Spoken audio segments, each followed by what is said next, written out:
Bonjour et bienvenue dans Asset Watch où nous allons nous intéresser à un thème d'investissement plutôt porteur et disons-le même carrément vital puisqu'il s'agit de l'eau, un thème d'investissement que BNP Paribas Investment Partners propose aux investisseurs de mettre en portefeuille au travers d'un fonds Aqua BNP Paribas classique.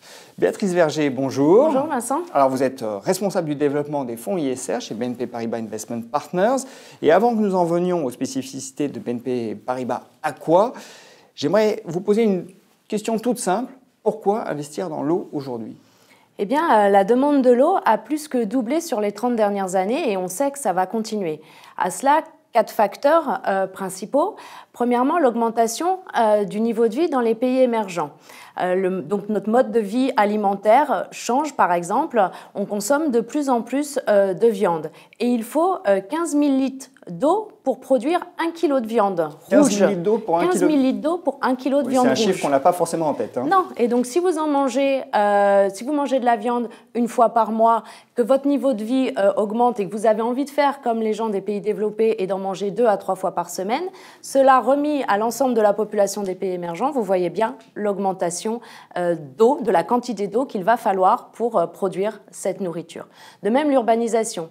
Il est acquis que quand on vit en ville, on consomme plus d'eau que quand on vit à la campagne. Or, on note bien sûr une urbanisation grandissante dans les pays émergents.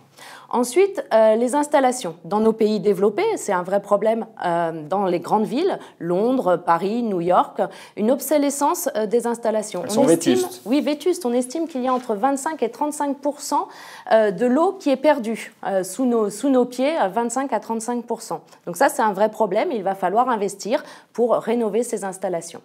Ensuite, la pollution. On en entend tous parler. En Europe, on estime qu'il y a plus de 20% de la nappe phréatique qui est polluée et la réglementation devient de plus en plus exigeante, et c'est très bien, pour réduire cette pollution. Et enfin, le changement climatique.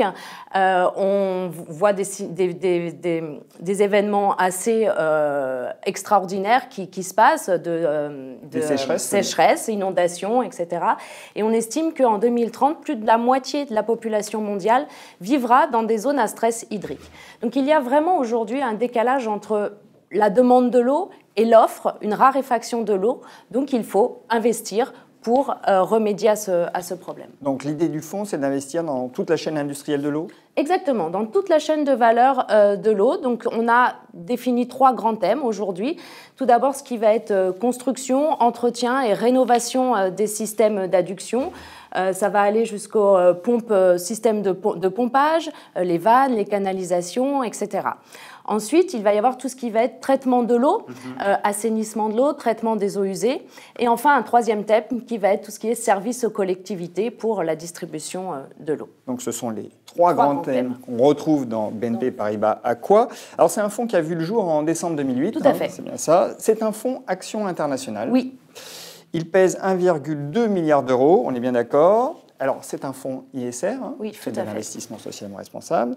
Il investit dans un panier de 50 à 60 entreprises. Voilà, une cinquantaine d'entreprises.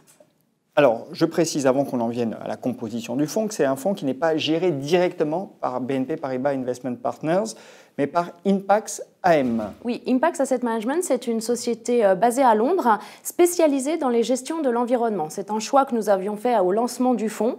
Même quand on est une grande maison, on ne peut pas être spécialisé dans tout. Donc, on a un partenariat avec Impax. Eux ne font que de la gestion environnementale. Ils ont des bureaux à Londres, mais aussi à Hong Kong et à New York, ce qui permet d'avoir une implantation locale quand vous gérez un portefeuille d'actions mondiales. Et ils sont vraiment dédiés à ces stratégies avec beaucoup de spécialistes. 50 à 60 entreprises, on disait. Ce sont uniquement des grandes capitalisations ? Oui, la capitalisation moyenne du portefeuille est de 8 milliards à peu près aujourd'hui. Alors, sur quels critères sélectionnez-vous ces entreprises ? Alors, il va y avoir plusieurs critères. Tout d'abord, le premier, ça va être le pourcentage du chiffre d'affaires qui va être en lien avec la thématique de l'eau et notamment les 3 secteurs que je vous ai développés. On a mis un minimum de 20% du chiffre d'affaires pour déjà rentrer dans l'univers d'investissement. Ensuite, il va y avoir un certain nombre de filtres quantitatifs, par exemple la liquidité. Voilà, est-ce que le titre va être suffisamment liquide sur le marché? Et puis, une approche aussi extra-financière qui vont nous amener à identifier les entreprises qui, même si elles répondent à la thématique du fonds, peuvent avoir, par exemple, des problèmes au niveau de la gouvernance de l'entreprise. Et ça, c'est très important. Comme on est un peu investi dans des entreprises, par exemple, chinoises, même si vous êtes sur la thématique de l'eau, il faut que la gouvernance, qu'il n'y ait pas de corruption à la tête de votre entreprise, c'est des choses qu'on va regarder et qui va nous amener aussi. Donc le filtre ISR sert principalement à ça? Au niveau de la gouvernance, pas uniquement. On est forcément sur des fonds environnementaux, puisque la thématique de l'eau, voilà. Sur la thématique sociale, c'est des choses que l'on va regarder, mais c'est vrai qu'il va y avoir un accent particulièrement mis sur la gouvernance d'entreprise. La taille de l'univers d'investissement, une fois appliqué ces filtres? Environ 300 entreprises aujourd'hui. Alors ça bouge, hein, on en trouve, on identifie, c'est ça aussi l'objectif, c'est d'aller chercher les petites pépites, quoi. Donc, mais 300 entreprises. Alors quand vous dites petites pépites, la capitalisation moyenne des entreprises que vous sélectionnez? Aujourd'hui, c'est environ 8 milliards la capitalisation, donc c'est pas toute petite pépite. Vous n'allez pas sur de la micro-cap? Non, voilà. C'est de la moyenne. C'est de la moyenne grande entreprise. Exactement. Alors vous disiez des entreprises qui réalisent au moins 20% de leur chiffre d'affaires dans l'eau. Mais alors du coup, est-ce que j'achète bien un fonds qui est dédié à la thématique? Alors, ce chiffre de 20%, on va dire, c'est le minimum légal. En réalité, on est à plus de 60% du chiffre d'affaires des entreprises qu'on a en portefeuille qui est sur la thématique de l'eau. Donc oui, on achète bien un fonds qui est sur la thématique de l'eau. C'est plutôt rassurant parce qu'en effet, on aime savoir ce qu'on achète. Bon, 50 à 60 valeurs, très bien. Mais comment construisez-vous le portefeuille? Est-ce que c'est juste du pur stock picking, c'est-à-dire que vous analysez les entreprises au cas par cas, puis vous dites, bon, on prend les meilleures, ou au contraire, est-ce que vous pondérez l'exposition à tel secteur au regard de considérations macroéconomiques ou pas? Alors non, c'est plutôt du pur stock picking, une gestion de conviction à partir de cet univers de 300 valeurs, une très bonne connaissance, comme je vous l'ai mentionné, hein, même locale, grâce à une implantation locale, une très bonne connaissance des entreprises avec celle où on va identifier l'innovation technologique, hein, ce qui va assurer, on va dire, une croissance sur le moyen long terme. C'est avant tout ça qui va nous faire constituer notre portefeuille. On n'a pas de prérequis sur les 3 thèmes dont je vous ai parlé, de dire 30%. Non, pas du tout. Ça va être le résultat c'est avant tout du stock picking. Donc une sélection au cas par cas, et c'est ça qui constitue au final le portefeuille. Alors, je lisais, en préparant cette émission, votre rapport extra-financier de juin 2016. Et alors, je voyais la liste des titres, et sur la grosse quarantaine qui s'y trouvait, à ce moment-là, 50% étaient des sociétés américaines. Alors, question, est-ce que votre fonds n'est pas un peu trop exposé justement à la conjoncture économique et boursière américaine? Alors, il est exposé aux États-Unis, bien évidemment, mais les entreprises qu'on a en portefeuille sont aussi des entreprises, et avant tout des entreprises mondiales. C'est-à-dire, elles peuvent avoir leur siège social aux États-Unis, mais elles ont une activité à travers le monde, notamment dans les pays émergents, la Chine, l'Inde, où les enjeux de l'eau sont particulièrement importants. Donc, elles ne sont pas que exposées à la conjoncture américaine, bien évidemment. Je parlais également de conjoncture boursière. Parce qu'elle cote aux États-Unis. Elle cote, oui, tout à fait aux États-Unis.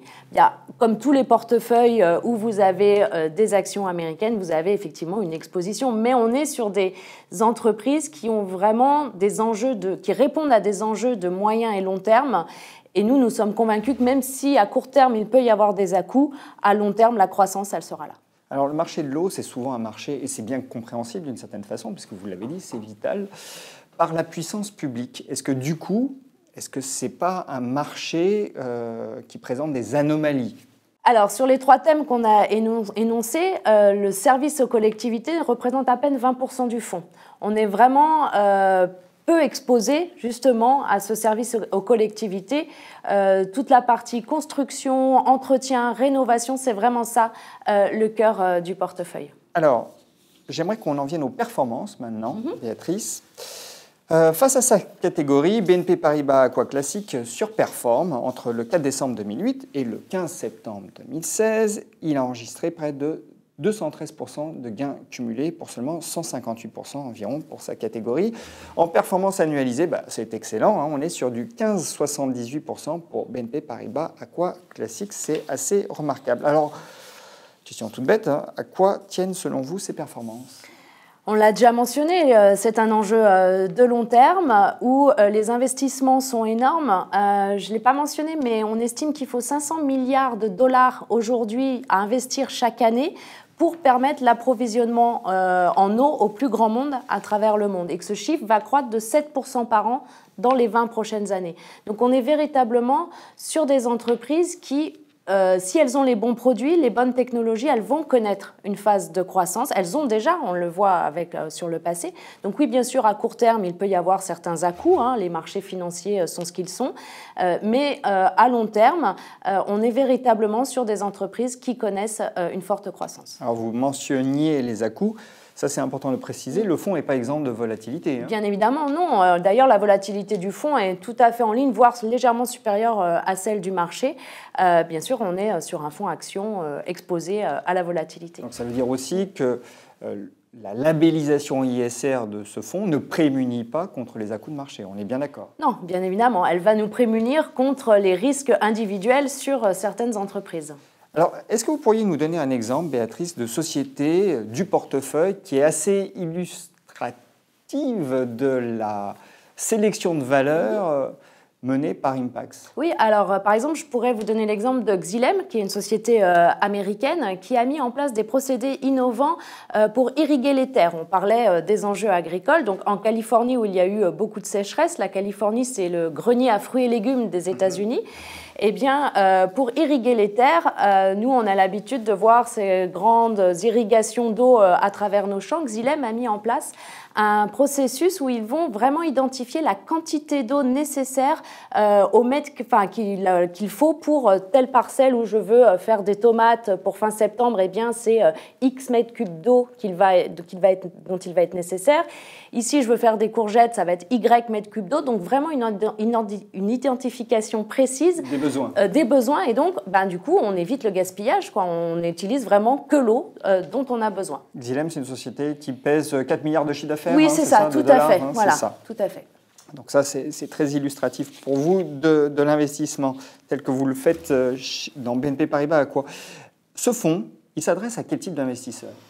Il s'adresse aux investisseurs qui sont prêts à aller sur les marchés actions. Ça, c'est la première chose à mentionner. Donc, ils sont prêts à prendre quand même un certain risque, et qui en même temps veulent répondre, veulent donner du sens à leur épargne, veulent savoir où leur argent va aller et répondre à l'un des grands challenges auxquels nous allons devoir faire face, auxquels nous devons déjà faire face et que nous allons devoir faire face dans les années à venir.